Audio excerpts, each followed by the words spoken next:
Dalam Masjid Nabawi insya-Allah kita boleh ambil wuduk sebabnya dekat dan juga kawasan solat dia berbeza dengan kawasan lelaki. Dalam perjalanan begitu juga, dalam perjalanan kita daripada Malaysia hingga ke sini, seandainya kita dapat berwuduk menggunakan spray untuk melaksanakan solat, boleh guna. Tapi seandainya tidak dapat menggunakan air dalam kapal terbang, maka ada kaedahnya. Kita nak solat ada kaedah yang telah diberikan. Begitu juga dari kita di Arafah, Muzdalifah dan Mina nanti. InsyaAllah 7 hari bulan 7 bersamaan 8 Zulhijjah kita akan bergerak ke Arafah, dan di sana nanti tandas adalah terhad. Tandas adalah terhad, maka seandainya kita tidak memerlukan tandas untuk membuang air kecil atau besar, maka kita boleh mengambil wuduk di dalam kemah menggunakan botol spray ataupun air yang dalam botol. Air mineral dalam botol tu boleh guna untuk mengambil wuduk seandainya kita tidak berhajat untuk qada hajat dan sebagainya. Begitu juga di Muzdalifah. Di Muzdalifah nanti hanya ada tandas sahaja, dan seandainya kita nak mengambil wuduk, gunalah botol spray air yang digunakan dengan botol spray, dan juga di Mina sama juga. Di Arafah dan Mina, walaupun di Arafah kita hanya bermalam 1 malam, dan di Mina lah yang mencabar sikit kerana kita lama berada di Mina untuk kita bermabit itu pada hari yang ke-10, 11, 12 dan 13 Zulhijjah. Okey. Kaedah wuduk guna penyebut air, botol air dengan syarat air mengalir. Jadi apabila kita nak menggunakan botol air dalam botol spray, pastikan air itu mengalir atau menitis, barulah kita boleh sapu. Kita spray kat muka, air itu mengalir, menitis, barulah kita sapu mengikut had muka yang diwajibkan. Begitu juga kita spray pada tangan kanan biar air itu menitis, barulah kita sapu. Sekali pun sudah mencukupi. 3 kali adalah sunat. Tapi kalau kita nak guna 3 kali untuk satu anggota, mungkin tidak mencukupi air yang kita sediakan di dalam botol spray. Dan sekali saja cukup dengan kita nak pastikan apabila kita sapu, jangan kita angkat tangan kita selagi tidak menepati semua kawasan muka. Begitu juga tangan dan menyapu air di kepala. Walaupun kita rasa susah bagi wanita nak sapu air di kepala, tapi pastikan wajib kita menyapu juga air di kepala. Sebab pernah berlaku pada tahun 2019, jemaah saya 4 kali beliau melaksanakan umrah sunat, tetapi keempat umrah sunat beliau tidak sah kerana semasa berwuduk beliau tidak menyapu air di kepala. Yang keempat tu baru dia perasan, dia tanya saya, setiap kali saya wuduk saya tidak sapu air di kepala. Sebabnya susah katanya. Walaupun susah sekalipun, kita kena wajib menyapu air di kepala kerana menyapu air di kepala adalah rukun wuduk. Jadi kenapa tidak sah umrah beliau? Tidak sah umrah kerana wuduk yang beliau ambil tidak sah.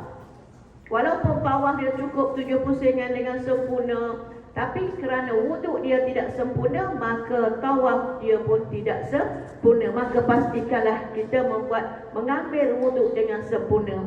Okey.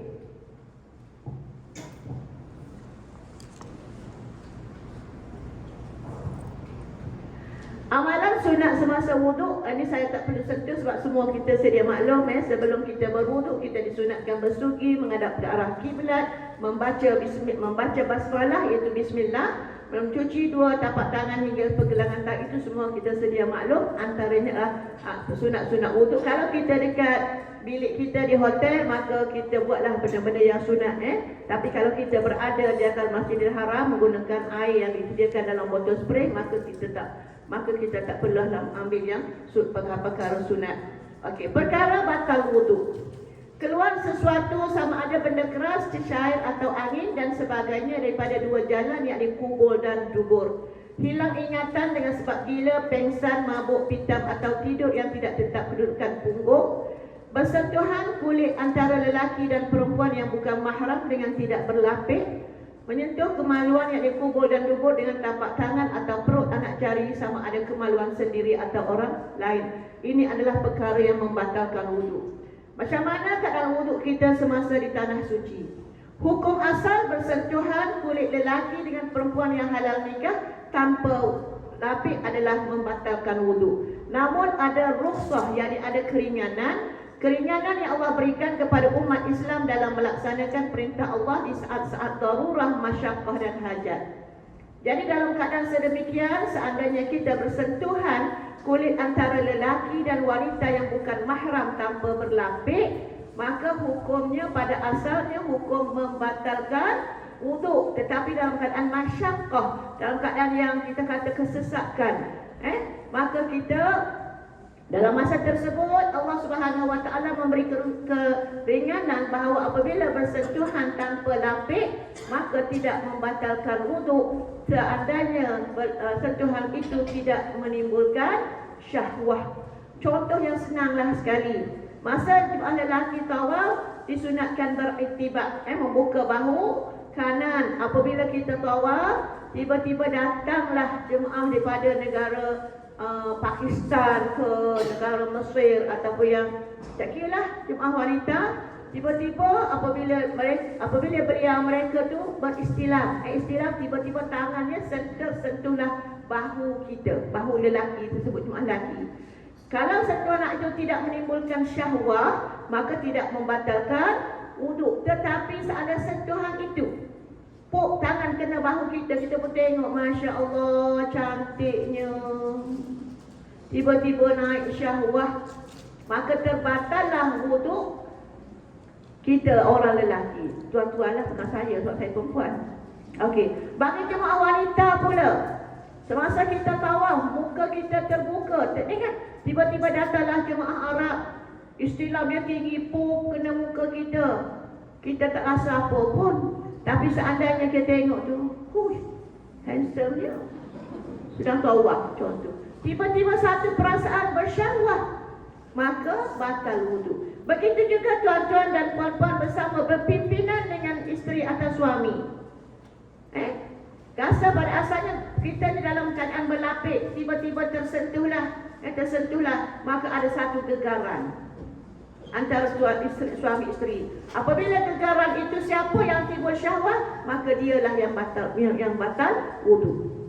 Okey, kalau isteri yang rasa gegaran tersebut naik syahwat, maka isterilah yang batal, suami tak batal. Tapi kalau suami yang rasa gegaran tersebut, batal. Dua-dua gegaran batal.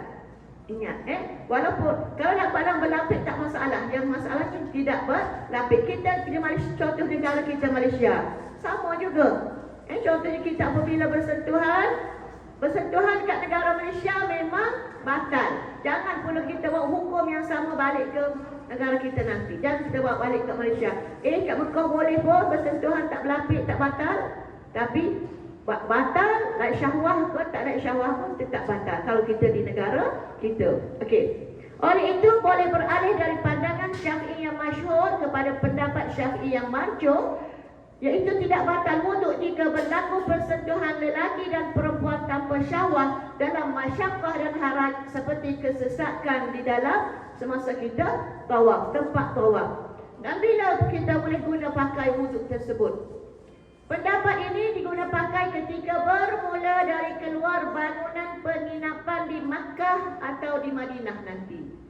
Kita nak keluar masuk dalam lift, tiba-tiba terhimpit-himpit, maka terbersentuhanlah kulit kita dengan lelaki yang dengan tidak berlapik, maka tidak batal wudu sekali sehinggalah persentuhan itu menimbulkan syahwat. Ketika berada dalam keadaan masyaqqah seperti menaiki pesawat atau bas sepanjang tempoh mengerjakan haji dan umrah sahaja.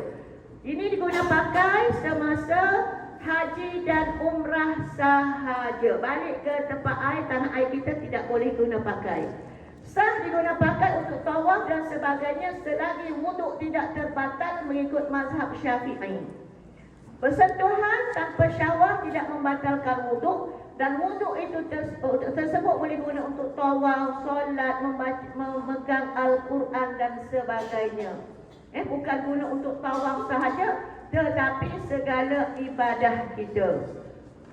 Segala ibadah kita. Dan seandainya persentuhan tidak batal, tetapi kerana keluar angin atau keluar sesuatu daripada kubur dan dubur, maka perkara tersebut boleh membatalkan wuduk. Bersentuhan tak batal, tapi keluar sesuatu daripada kubur dan dubur. Biasalah kadang-kadang terkeluar angin. Yang kedua, batuk-batuk, maka terkucil. Maka semua itu adalah membatalkan wuduk. Okey. Pandangan mazhab Syafi'i kes batal wuduk pada pandangan mazhab Syafi'i, yakni pandangan yang marjuh dalam kes batal wuduk, pendapat pilihan berdasarkan maslahah jemaah haji. Kerana dalam keadaan kita kesesakan dalam zahmah kita, maka kita boleh guna kaedah ini. Dan inilah keputusan Muzakarah Haji Peringkat Kebangsaan kali yang ke-21 pada 5 hingga 7 Jun 2005 bertempat di Shah Alam. Setakat ini tidak ada lagi pemansuhan dari segi hukum membatalkan wuduk kerana bersentuhan kulit antara lelaki dan perempuan, kecuali sentuhan itu sentuhan bersyahwat. Okey. Wuduk sahibul jabirah.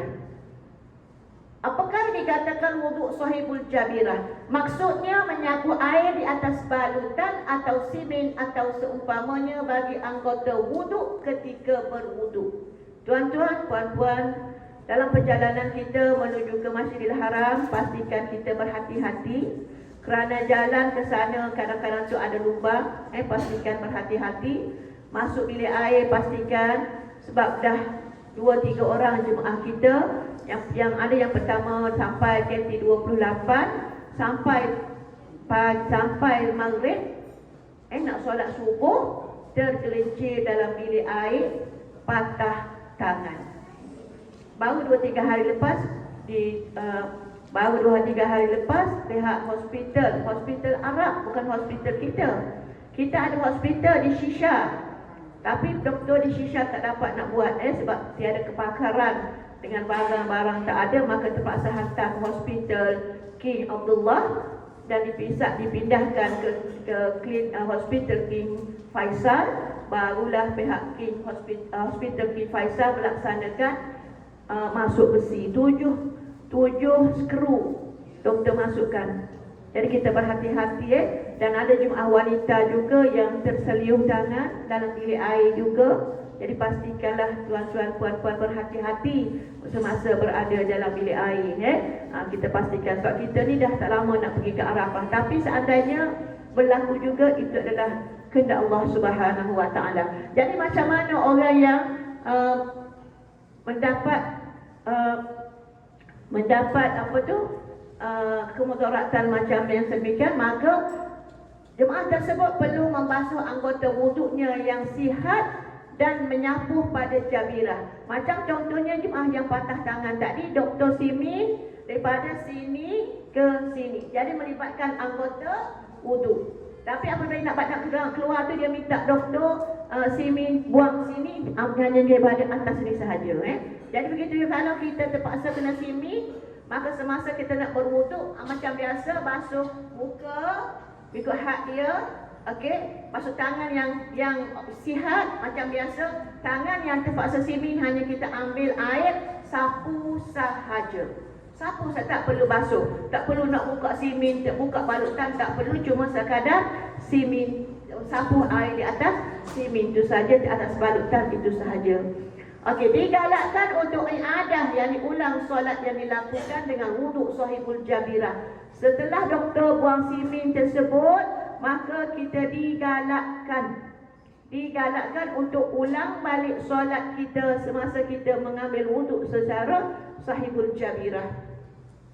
Tata cara wuduk bagi daimul hadas dan istihadah ini kebanyakannya berlaku pada jemaah wanita dan tidak mustahil juga akan berlaku pada jemaah lelaki, yang biasanya kadang-kadang jemaah lelaki yang mengalami penyakit salasul baul, iaitu kencing tidak tus. Jadi kena ambil berat macam mana nak mengambil wuduk semasa dalam keadaan daimul hadas. Daimul hadas dan istihadah hendaklah membasuh kemaluan dan membalut tempat berkenaan dengan kemas supaya tidak meleleh, yakni dengan memakai tuala wanita atau panty liner. Kalau jemaah perempuan seandainya berlaku istihadah kerana darah haid, istihadah kerana keputihan yang berlebihan, istihadah kerana angin yang sentiasa keluar, istihadah bagi lelaki biasanya salasul baul, yakni kencing tidak tus, dan berlaku juga kepada jemaah wanita, terjadi juga ataupun puasir. Jadi macam mana kita nak buat seandainya najis atau hadas kita sentiasa keluar semasa kita nak berwuduk dan sebagainya. Hendaklah berwuduk setelah masuk waktu solat. Ini khusus kepada mereka yang mengalami daimul hadas. Macam kita kata kita telah pun melepasi maksima haid itu 15 hari 15 malam, tetapi hari ke-16 masih lagi darah keluar tidak henti-henti. Maka itu dinamakan daimul hadas kerana darah istihadah. Tapi seandainya selepas 16 hari, selepas 15 hari darah itu masih ada tapi tak keluar, itu bukan dinamakan daimul hadas. Begitu juga kencing tidak tos bagi jemaah lelaki seandainya berada dalam ihram, tuan-tuan boleh memakai pampers Z-on. Pampers Z-on tu yang macam anak cucu kita pakai tu kan. Tapi seandainya dalam ihram tidak boleh memakai pampers yang berbentuk seluar. Yang Z-on dibolehkan bagi lelaki yang mengalami daimul hadas kerana kencing tidak tos, air kencing yang sentiasa mengalir. Kita kena faham kencing tidak tos dengan kerap kencing. Kencing tidak tos ni sentiasa menitis air kencing. Kalau kerap kencing, kadang-kadang kita solat sempat pun kita habiskan waktu solat satu fardu sebab kita tahan. Tapi kencing tidak tos ni sentiasa keluar. Okey, begitu juga dengan daimul hadas kerana keputihan. Seandainya keputihan itu sentiasa keluar, kalau sekejap ada, sekejap tiada, itu bukan dinamakan daimul hadas. Kita nak pastikan bahawa kita daimul hadas masa kita solat. Kalau darah istihadah sentiasa keluar, kalau angin sentiasa keluar, nak solat fardu satu fardu pun tidak sempat, ataupun nak melakukan tawaf 2 pusingan pun tidak sempat, barulah kita kategorikan kita daimul hadas. Tetapi sekiranya kita nak solat, kalau kita rasa kita dengan keluar angin, kita boleh solat secara duduk, maka kita pastikan solat secara duduk itu lebih baik. Okey.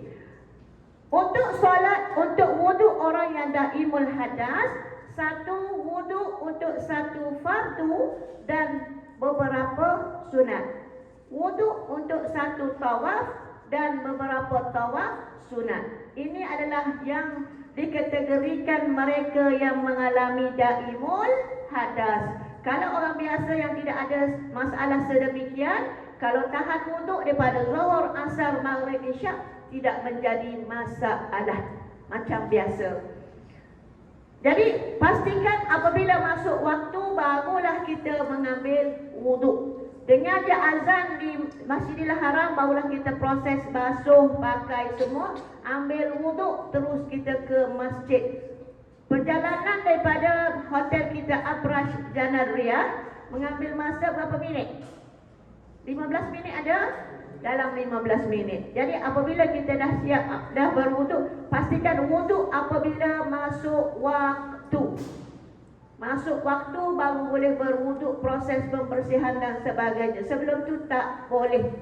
Kita sampai di Masjidil Haram, kita terus masuk dalam masjid, kita solat tahiyatul masjid, kita solat qabliyah zuhur contohnya. Lepas tu kita solat fardu zuhur, lepas fardu zuhur kita solat ba'diyah, solat jenazah, dan seandainya masuknya waktu asar, maka kita wajib mengulangi wuduk kita untuk laksanakan fardu asar. Tidak boleh menggunakan wuduk yang sama. Saya tekankan sekali lagi, cara wuduk ini kepada mereka yang mengalami daimul hadas. Yang biasa macam biasa.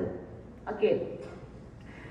Jika semasa solat darah masih mengalir keluar, ianya dimaafkan disebabkan keuzuran yang dialami. Masa kita solat, kalau kita mengalami darah istihadah, maka dia keluar pun tak jadi masalah kerana kita dianggap orang yang sentiasa dalam berhadas. Begitu juga yang kencing tidak tos.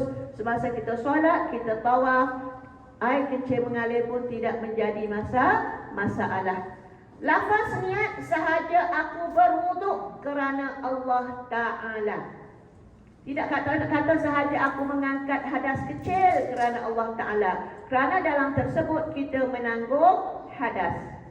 Sahaja aku berwuduk kerana Allah Ta'ala. Okey. Tidak boleh berniat sahaja aku mengangkat hadas kecil. Ini kerana wanita, tak kira wanita atau lelaki tersebut berada dalam keadaan hadas yang berterusan dan menyebabkan hadasnya tidak akan terangkat. Sekiranya duduk boleh menghalang keluarnya angin atau air kencing atau buasir yang serius semasa solat, maka solat dalam keadaan duduk adalah lebih baik. Tapi pastikan untuk kita solat fardu, solat yang wajib, maka kita mengangkat takbir semasa berdiri. Selepas tu kita terus duduk. Apabila kita duduk, tumit kaki kita akan menekan. Jadi kalau nak keluar angin pun tak jadi nak keluar sebab kita ditahan. Sebab itulah kalau kita solat kita duduk tu boleh menahan angin keluar atau buasir, maka kita digalakkan ke kita lah, maknanya kita boleh solat secara duduk. Baru ni ada satu jemaah kita pergi jumpa, dia ni keluar buasir. Tapi tidak keluar buasir, dia keluar benda je kecil, tapi tidak keluar sebarang cecair dan sebagainya. Jadi itu tidak dinamakan daimul hadas. Tetapi kalau keluar bersama itu lendir atau darah atau cecair sekalipun, kalau dia dalam keadaan daimul hadas, maka sebelum tu dia kena bersih, lepas tu dia mengambil wuduk secara orang daimul hadas, terus pergi solat. Ini memang berlaku. Okey. Tayamum.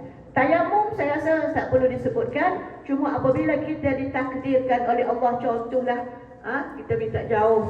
Seandainya ada pengidap diabetes contohnya, berjalan tiba-tiba meleculah kaki di tapak kaki itu, kaki tidaklah anggota wuduk, maka dibalut oleh doktor. Doktor kata tak boleh kena air, maka kita wuduk tempat yang sihat tu dengan air. Tetapi apabila sampai ke tempat tayamum, tempat yang luka tersebut, balut tersebut, kita pun cuma basuh, cuma bukan basuh tayamum, menggunakan debu. Anggota tayamum berapa tuan-tuan puan-puan? 2, muka dan tangan sahaja. Jadi kita boleh guna debu untuk bertayamum. Okey. Cara tayamum pun sama Tayamum kita sapu, tepuk debu tu untuk muka dan juga tepukan yang kedua untuk tangan kanan, tepukan yang 3 untuk tangan kiri. Ada bawa debu tayamum? Tak ada kan? InsyaAllah kita kat sini air banyak, cuma seandainya ditakdirkan tayamum, boleh kita gunakan debu untuk tayamum. Okey, solat. Solat ialah ibadah yang menghubungkan hamba dengan Tuhannya, mengandungi beberapa perkataan dan perbuatan yang dimulai dengan takbir dan disudahi dengan salam. Sebagaimana sabda Rasulullah sallallahu alaihi wasallam, amalan yang pertama yang akan dihisab oleh Allah Subhanahu wa taala kepada seseorang hamba pada hari kiamat ialah solat. Jika solat seseorang itu baik, baiklah pula seluruh amalannya, dan begitulah sebaliknya. Ya tuan-tuan, puan-puan, pastikan saya ingatkan pada diri saya dan juga tuan-tuan dan puan-puan, kita jagalah solat kita dengan yang terbaik. Kerana kita tahu itulah amalan yang pertama yang akan dihisab oleh Allah Subhanahu wa taala. Amalan solat mengandungi, semua amalan solat mengandungi rukun qauli, rukun fi'li dan juga rukun qalbi. Rukun qalbi adalah niat, rukun fi'li perbuatan kita rukuk, tidal, sujud dan sebagainya. Manakala rukun qauli bacaan kita semasa dalam solat. Fatihah, membaca tahiyat akhir, itu adalah, dan juga takbiratul ihram, Allahu akbar, itu adalah rukun qauli yang pasti kita dengar di telinga kita. Okey. Kesempurnaan solat, kita tahu syarat-syarat sah solat. Macam mana kalau wuduk kita tidak sempurna, tidak sahlah solat kita. Jadi pastikan syarat-syarat sah solat kita tahu. Rukun-rukun solat, perkara yang membatalkan solat, sunat ab'ad dan juga sunat hay'ah, perkara makruh dalam solat dan juga waktu tahrim solat. Perkara sunat ab'ad kita semua sedia maklum. Kalau di sini tuan-tuan solat fardu subuh ada tak baca kunut? Ya ada. Jadi boleh tak kita nak baca? Boleh kita baca sebab doa kunut adalah sebagai doa. Begitu juga mungkin tuan-tuan KT 346 ni lambat balik kan? Nak balik mungkin pada 10 daripada Madinah kan? Balik dari Madinah. Meninggalkan Mekah bila? Maknanya mungkin tuan-tuan puan-puan sempat lagi solat berjemaah di Masjidil Haram dan jumpa pada hari Jumaat. Pada hari Jumaat biasanya imam sekarang ni memang dia tak buat sujud sajadah. Sebab kadang-kadang Jumaat tu ramai, dia tak buat. Kadang-kadang kadang-kadang Jumaat kita ni walaupun kat Malaysia dekat tanah air memang pagi Jumaat dia solat subuh ada sujud sajadah. Tapi kat sini apabila Jumaat ramai, dia tak buatlah, imam tak baca pun ayat sajadah. Jadi seandainya puan-puan berkebetulan berkesempatan solat subuh ada pada pagi Jumaat, imam membaca ayat sajadah, pastikan tuan-tuan puan-puan ikut sama sujud sajadah. Apabila kita tahu imam mulakan dengan alif lam mim, ni ayat sajadah. Apabila sampai innama yu'minu bi innama tak apa tu? Allahu akbar, Allahumma shalli alaihi wasallam. Innama yu'minu bi ayatina allazina idza dzukiru biha kharru sujadan wa sabbahu bihamdi rabbihim wa hum la yastakbirun. Imam Allahu akbar, terus imam sujud. Apabila imam bangkit untuk rakaat yang kedua, tatajafa junubuhum 'anil madaji'i yad'una rabbahum khawfan wa tama'an wa mimma razaqnahum yunfiqun. Imam baca tak Fatihah? Tak baca.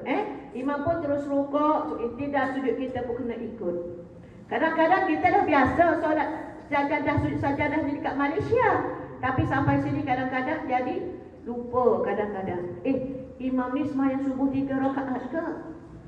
Sebab berlaku pada 2-3 hari lepas, imam membaca surah Al-Hajj. Dalam itu ada ayat sajadah, ayat untuk tilawah, sujud tilawah. Imam terus rukuk, balik ke hotel masing-masing bising. Hari ini imam rukuk, bukan sujud 5 kali. Imam tersasul, dia kata. Sebenarnya imam sujud tilawah. Sebab kita banyak kan dalam Al-Quran ada sujud tilawah. Kalau pagi Jumaat sujud sajadah. Sebab sujud sajadah hanya ada pagi Jumaat, baca surah As-Sajadah.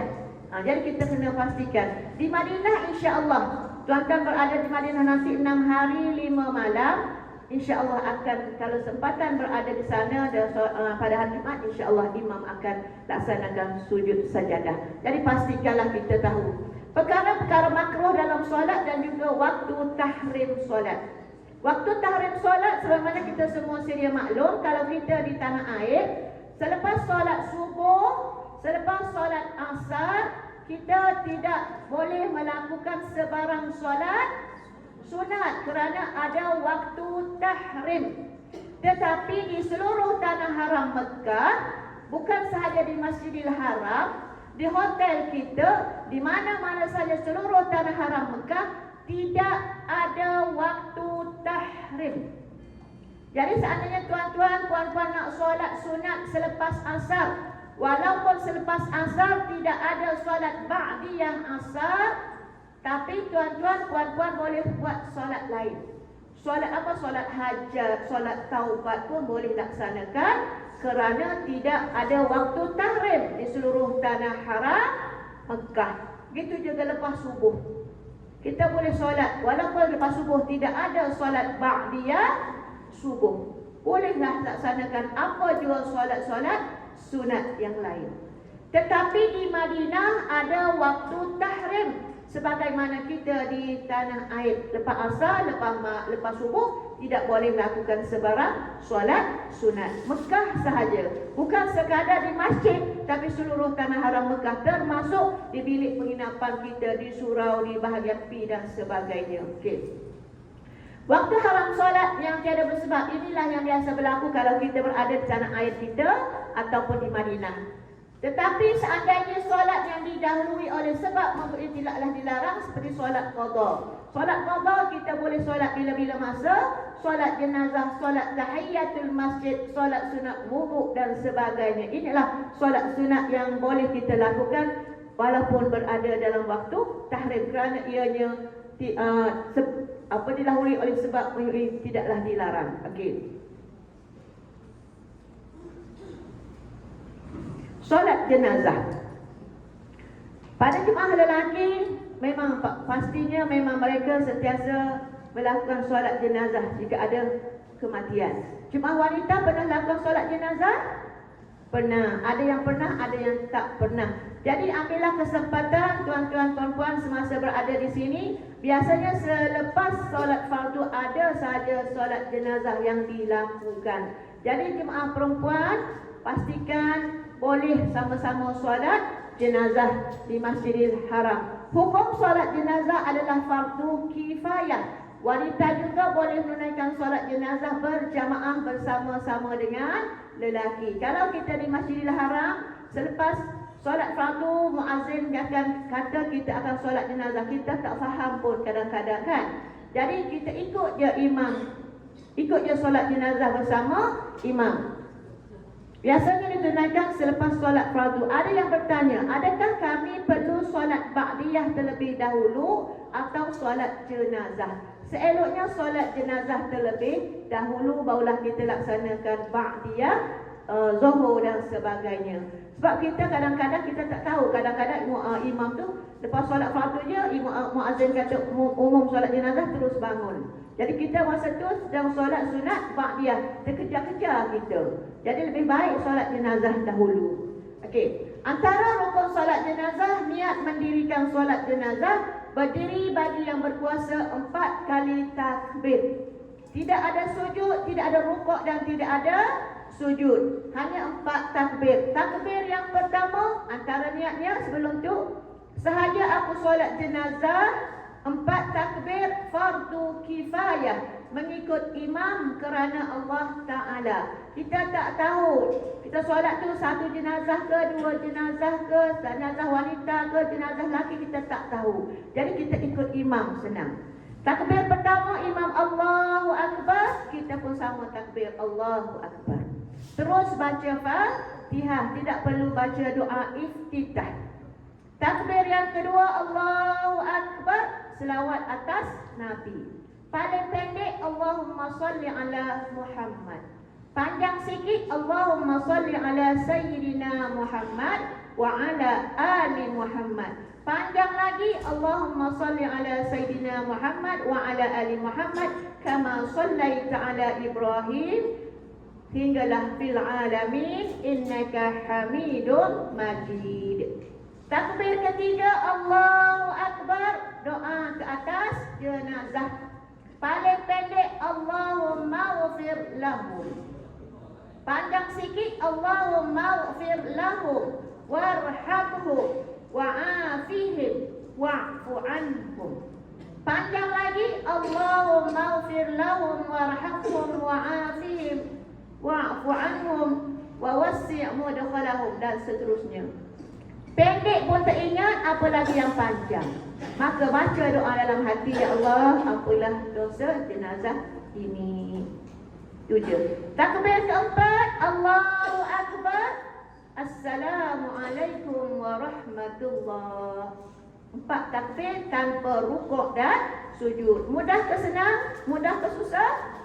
Mudah. Tapi seandainya kita tak pernah lakukan, maka menjadi susah. Menjadi susah kalau kita tak pernah amalkan. Okey, kita kena ingat tuan-tuan, puan-puan, fadilat kita solat jenazah. Besar fadilat dan pahalanya. Seandainya insya-Allah lepas ni tuan-tuan, puan-puan akan dibawa ke Madinah. Dan dalam satu lawatan itu ziarah luar, maka kita akan pergi ke Bukit Uhud. Di situ kita akan nampak besar dan panjangnya Bukit Uhud. Itulah pahala kita solat jenazah. Pahalanya umpama 1 qirat Bukit Uhud. Kita tahu berapa berat Bukit Uhud. Itulah besarnya pahala kita lakukan solat jenazah. Tak kiralah solat itu di Madinah, di Mekah ataupun di tanah air. InsyaAllah kita balik. Baik nanti seandainya berlakunya kematian pada kaum kerabat kita yang dekat, orang perempuan boleh sama-sama solat jenazah sebelum jemaah daripada masjid atau surau hadir untuk solat, dan kita lah ambillah peluang untuk kita solat jenazah bersama ahli keluarga kita terlebih dahulu. Okey. Ini adalah rukun solat jenazah sebagaimana saya terangkan tadi.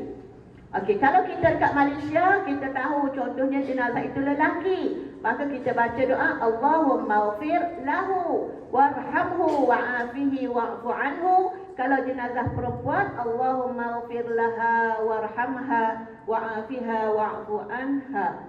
Kalau jenazah tu ramai, Allahumma ghfir lahum warhamhum wa'afihim wa'fu anhum. Okey. Boleh tuan-tuan puan-puan? Insya-Allah. Solat Jumaat. Mungkin tuan-tuan puan-puan belum sempat lagi untuk solat Jumaat di Masjidil Haram. Sebab tuan-tuan sampai pada, ada yang sempat baru ni? Ada kan sebab, okey maaf, sebab tuan-tuan sampai pada pagi, maka sempat lagi solat Jumaat. Boleh masuk ke dalam masjid? Tak boleh. Biasalah, kadang-kadang, sedangkan biasanya dekat pagar sebelum kita pergi ke Masjidil Haram tu, sebelum jambatan tu, biasanya dia buka. Tetapi tak tahulah hari baru Jumaat baru ni macam mana. Tuan-tuan dah sempat lintas tak jambatan tu? Sempat boleh solat Jumaat dekat dataran? Alhamdulillah. Ramai kami antara petugas yang tidak sempat, kerana sebelum jambatan tu dia dah tutup. Polis Arab biasalah dia nak mudahkan kerja dia. Sedangkan kalau tengok live daripada Masjidil Haram, kat dataran pun masih kosong. Kan? Masih kosong. Tapi biasalah Arab punya polis tu, dia nak senangkan kerja dia. Awal-awal lagi dah tutup. Dia tak boleh kita nak masuk. Okay. Jadi untuk jemaah wanita, sebagaimana sabda Rasulullah sallallahu alaihi wasallam, solat Jumaat itu hak wajib dikerjakan oleh tiap-tiap orang Islam dengan berjemaah, kecuali 4 jenis manusia hamba sahaya yang dimiliki perempuan, anak-anak dan orang yang sakit. Maka tak perlu solat Jumaat bagi jemaah wanita. InsyaAllah pada 8 Zulhijjah kita bergerak hari Khamis, 9 Zulhijjah hari wukuf, kita berada di Padang Arafah. Adakah di Padang Arafah nanti kita boleh solat Jumaat? Tidak diwajibkan kita solat Jumaat pada hari Arafah tersebut, kerana Arafah itu bukan ada pada musim haji dia buka. Jadi kita tidak wajib laksanakan solat Jumaat walaupun wukuf kita jatuh pada hari Jumaat. Maka pada hari tersebut kita mengadakan solat jamak secara tamam. Solat jamak secara tamam di kemah-kemah kita di Arafah nanti, dan insya-Allah kita akan membaca khutbah Arafah. Kita tahu sama ada kalaulah Maktab 46 ini terpilih untuk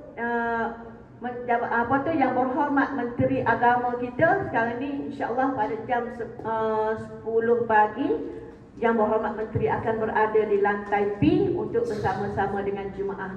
Dan insya-Allah seandainya tuan-tuan puan-puan berkesempatan, bolehlah tuan-tuan puan-puan turun ke lantai P untuk beramah mesra dengan Yang Berhormat Menteri Agama Datuk Idris Ahmad. Jam 10 insya-Allah dia akan sampai ke sini lantai P. Okey. Wanita tidak wajib solat Jumaat, jika mereka solat juga dah duduk di kawasan yang ditetapkan. Kalau puan-puan nak pergi juga boleh, tapi pastikan puan-puan berada di tempat yang khusus untuk wanita.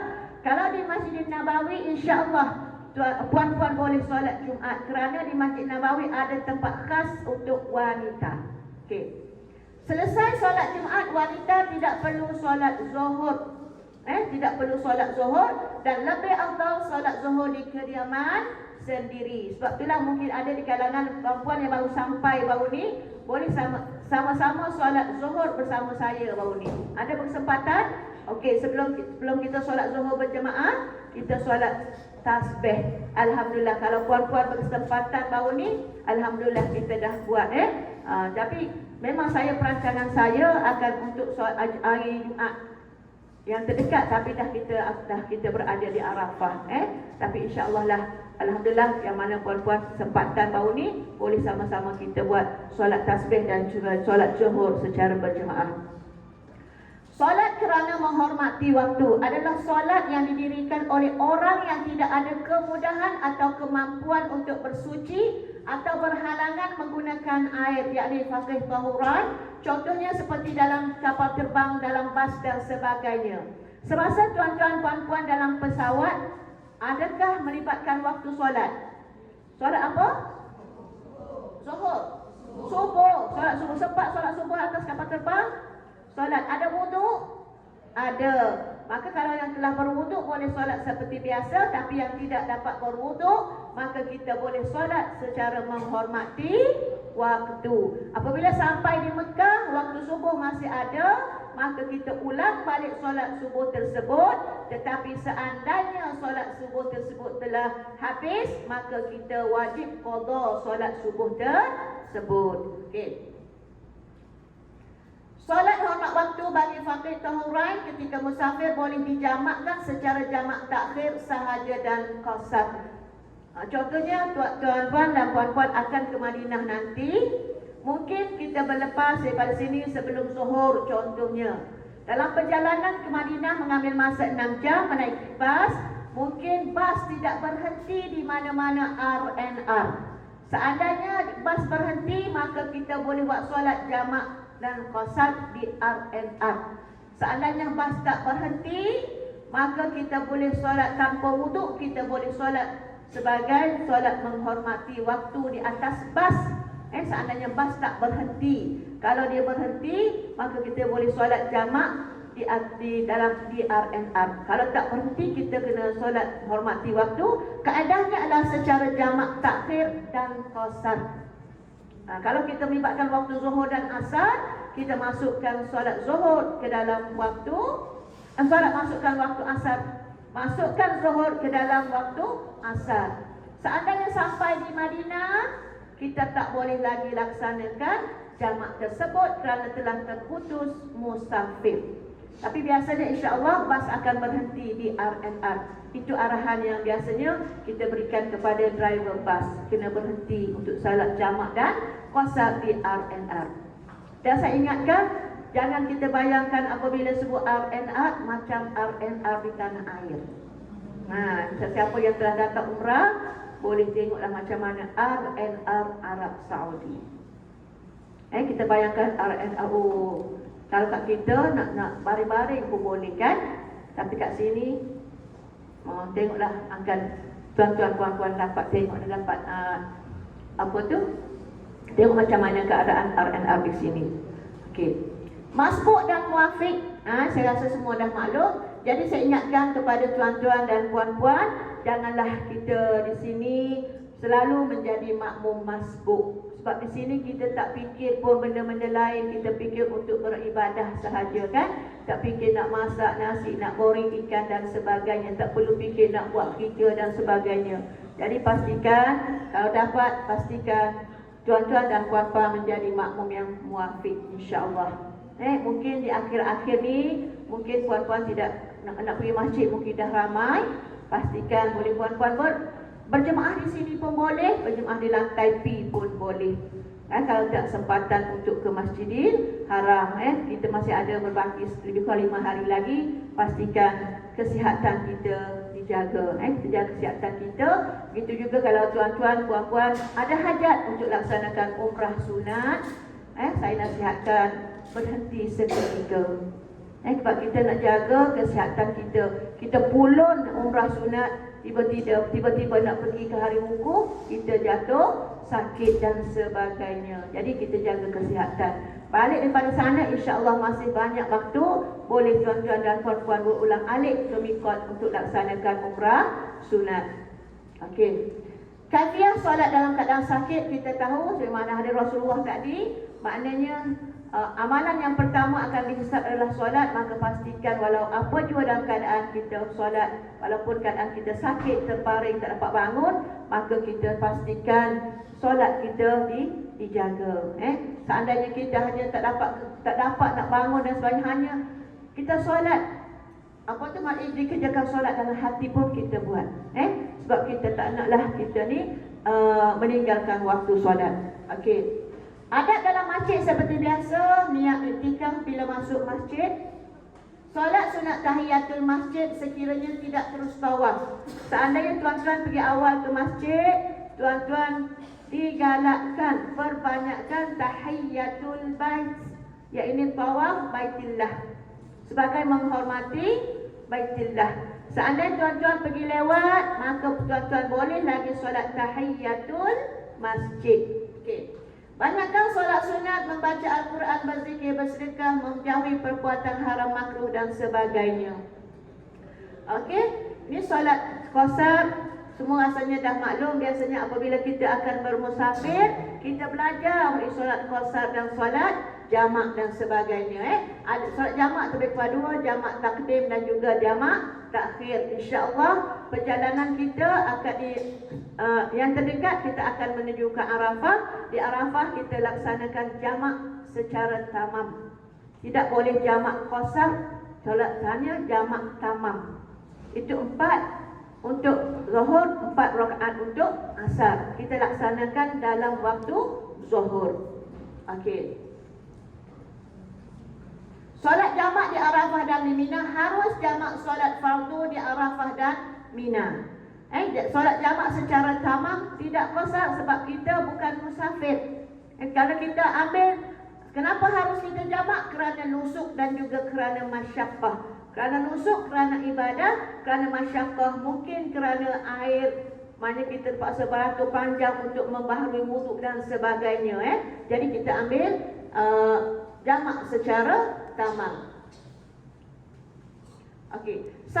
Solat jamak qasar hanya boleh dilakukan setelah bas bergerak. Contohnya kita daripada Mekah menuju ke Madinah nanti, maka kita boleh laksanakan solat jamak dan qasar. Tetapi sebelum kita bergerak, kita tak boleh laksanakan solat tersebut di Mekah. Cuma apabila kita dalam perjalanan, barulah kita boleh laksanakan solat jamak dan qasar di dalam perjalanan. Okey, penyucian jiwa. Kalau tadi kita tahu taharah zahiriyah, yang ini adalah taharah an-nafs. Okey, sebelum tu saya nak tanyalah tuan-tuan dan puan-puan. Tahniah pada tuan-tuan dan puan-puan kerana tuan-tuan dan puan-puan terpilih sebagai tetamu Allah pada musim haji 1443. Apakah perasaan tuan-tuan dan puan-puan apabila mendapat panggilan daripada tabung haji mengatakan tuan-tuan dan puan-puan dapat terima haji dapat haji pada tahun ini? Apa perasaan? Terharu, gembira, sampaikan ada yang menangis, kan? Seronok kita, kan? Sebab kita tahu kita adalah antara jutaan manusia yang semua akan datang ke sini, tapi hanya kita yang terpilih daripada 14,306 orang jemaah Malaysia. Seronok. Rata-rata apabila saya tanya pada jemaah apa perasaan puan, seronok, tak tahu nak kata apa, sehingga kami menangis. Dapat je surat tawaran, dapat je panggilan daripada tabung haji. Tuan, puan, tuan dapat tawaran untuk tunaikan haji tahun ini. Terus saya menangis katanya. Terus saya hubungi keluarga saya, cerita mak dapat pergi haji. Telefon kat ibu kat kampung, mak, saya dapat pergi haji. Menangis, terharu.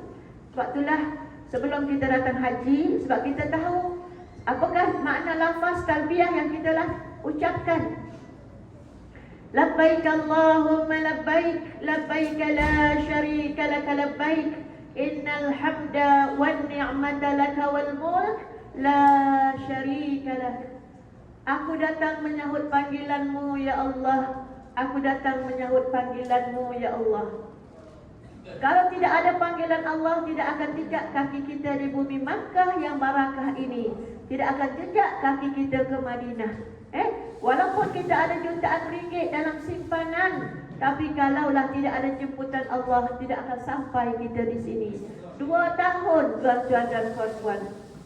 Mungkin tuan-tuan 2020 dah dapat tawaran, tapi tak dapat juga ke sini. 2021 dapat tawaran lagi, maka tak dapat ke sini. Masa tu mungkin hati telah meronta-ronta. Tak meronta-ronta, kita ni memang, ya Allah, betapa rindunya aku nak datang ke sini. Tapi kerana pandemik, tak dapat hadir, ada hikmah apa yang berlaku sebenarnya. Sebab itulah memanglah kita semua merindui Baitullah. Sebelum ni kita solat, kita menghadap ke arah Kaabah, tetapi hari ini kita berada di hadapan Kaabah.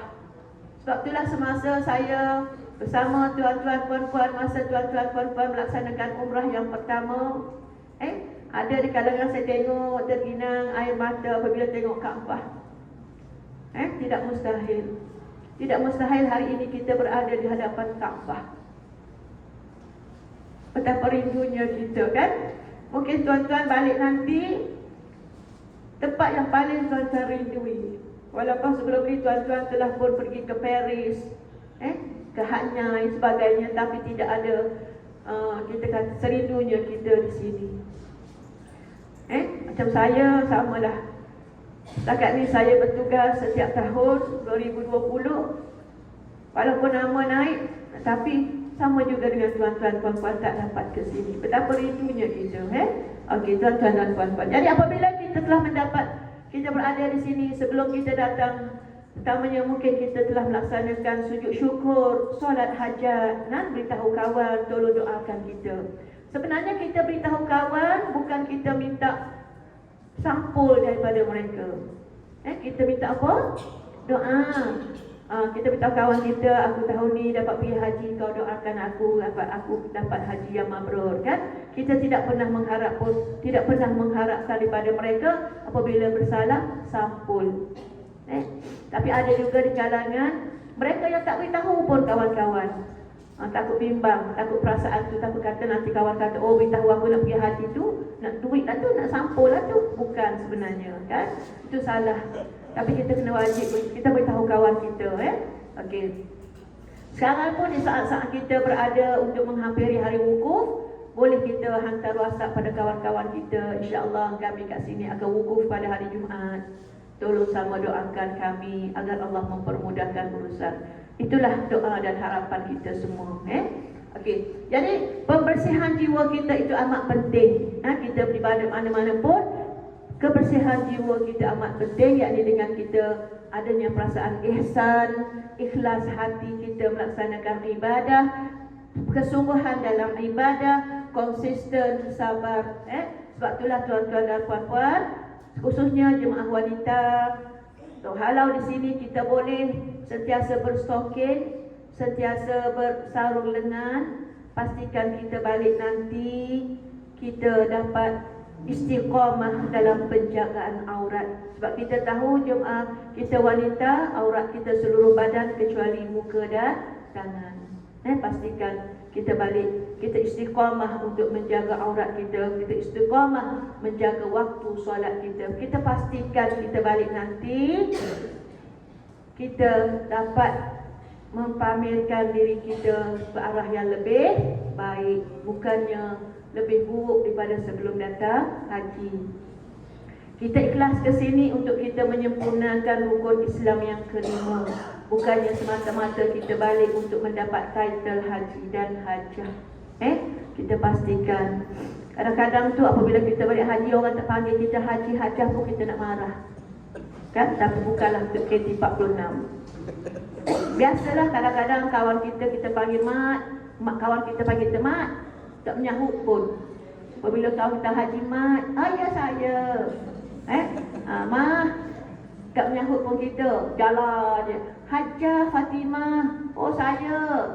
Kadang-kadang kawan tak panggil haji hajah marah. Tapi kadang-kadang kita nak juga orang panggil kita haji hajah, sebab apabila kita ada title haji dan hajah, kita nak buat perkara-perkara yang tak elok pun kita rasa segan, malu.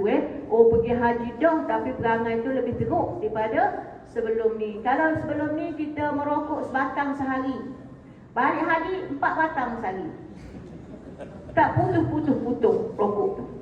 Kita tahu haji sahaja tak ada pun merokok haji.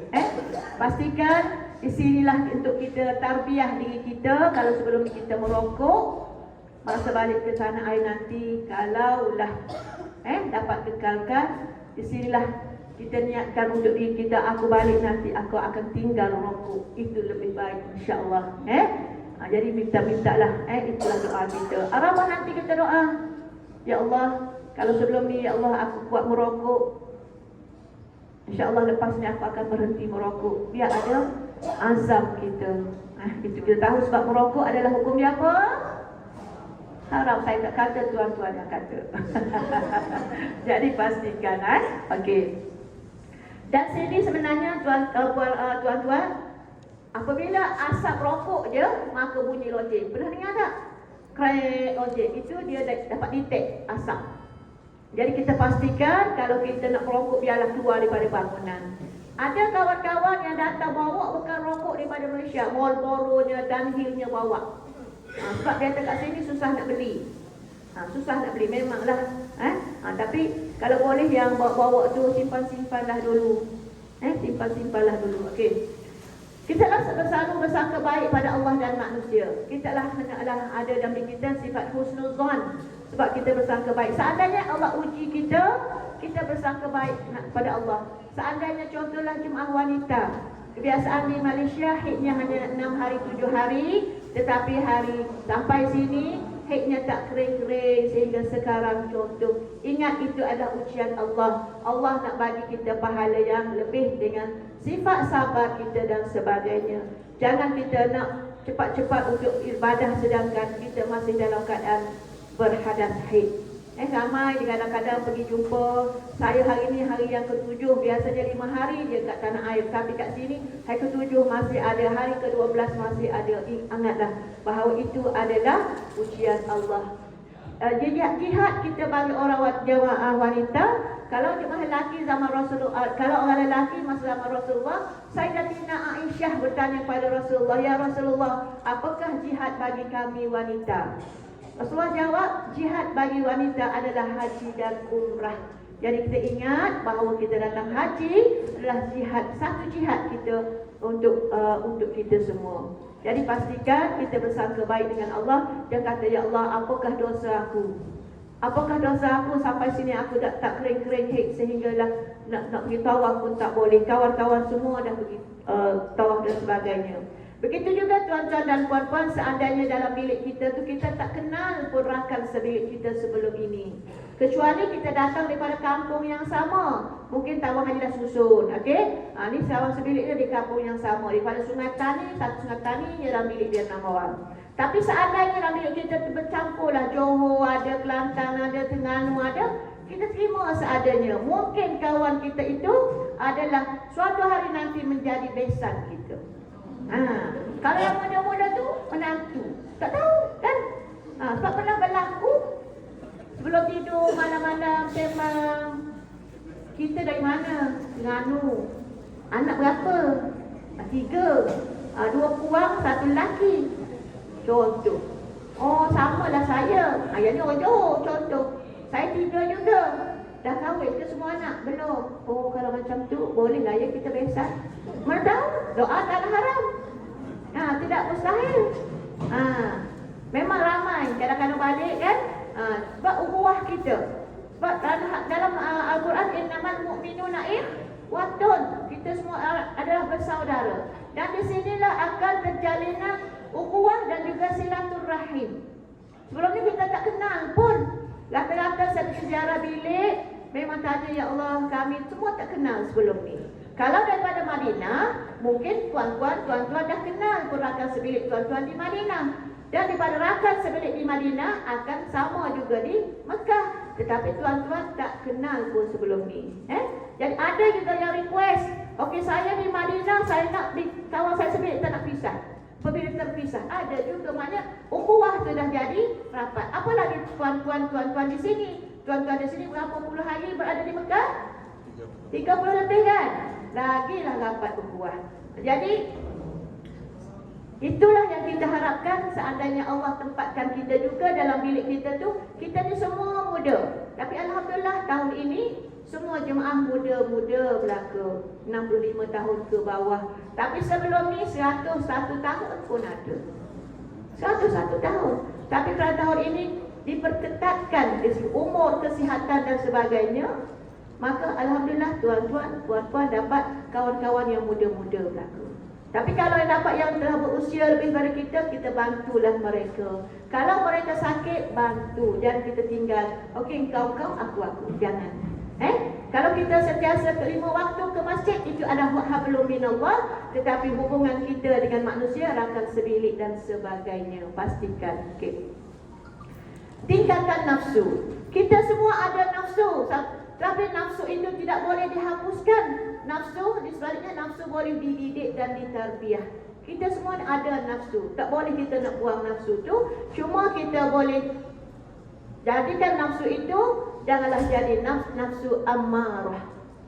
Kita minta jauhi nafsu ammarah. Nafsu ammarah suka melakukan kejahatan, tidak rasa bersalah dan dosa, terlalu gembira dengan nikmat dan berputus asa dan kecewa apabila ditimpa sebarang bencana. Itu nafsu ammarah, tak dapat menerima. Kalau kita buat sesuatu, kita rasa seronok dengan dosa yang kita buat. Itu nafsu ammarah. Manakala nafsu lawamah menyesal dengan kesalahan, selalu tafakur dengan dosa, rasa takut apabila bersalah. Itu nafsu lawamah. Manakala nafsu mutmainnah, berasa tenang dengan zikir, ibadah dan ketaatan. Apabila kita berzikir, apa kita rasa? Tenang. Ala bi zikrillah tatmainnul qulub. Nafsu radiyah mardiyah, berasa redha dengan perintah Allah dan larangan, redha dengan ketentuan Allah sama ada perkara buruk dan baik. Jadi kita sentiasa meredai sesuatu apa yang jua Allah puji. Sebab itulah tuan-tuan dan puan-puan, kalau tuan-tuan puan-puan baca daripada surah Al-Fajr ayat yang ke-27, auzubillahi minasyaitonir rajim. Ya ayyatuhan nafsul mutmainnah, irji'i ila rabbiki radiyatan mardiyah, fadkhuli fi ibadi wadkhuli jannati. Ya ayyatuhan nafsul mutmainnah, wahai jiwa-jiwa yang tenang. Itulah kita, sebab itulah kita banyakkan berzikir pada Allah Subhanahu wa taala untuk mendapat ketenangan daripada Allah Subhanahu wa taala. Okey, antara amalan untuk menyucikan jiwa, baca Al-Quran, zikir, selawat dan istighfar, banyakkan sedekah, qiyamul lail, solat sunat dan puasa sunat, banyak membantu rakan dan berlapang dada dan menjadi seorang yang pemaaf. Jadi insya-Allah untuk sesi yang pertama kita berhenti setakat ini saja. InsyaAllah kita sambung pada sesi yang kedua untuk kita ulang kaji rukun haji dan juga wajib haji. Boleh kita rehat untuk seketika selama 5 minit untuk bertuarak. Sebab abang ni orang Kelantan. Kita bertuarak dulu. InsyaAllah kita berhenti untuk 5 minit insyaAllah.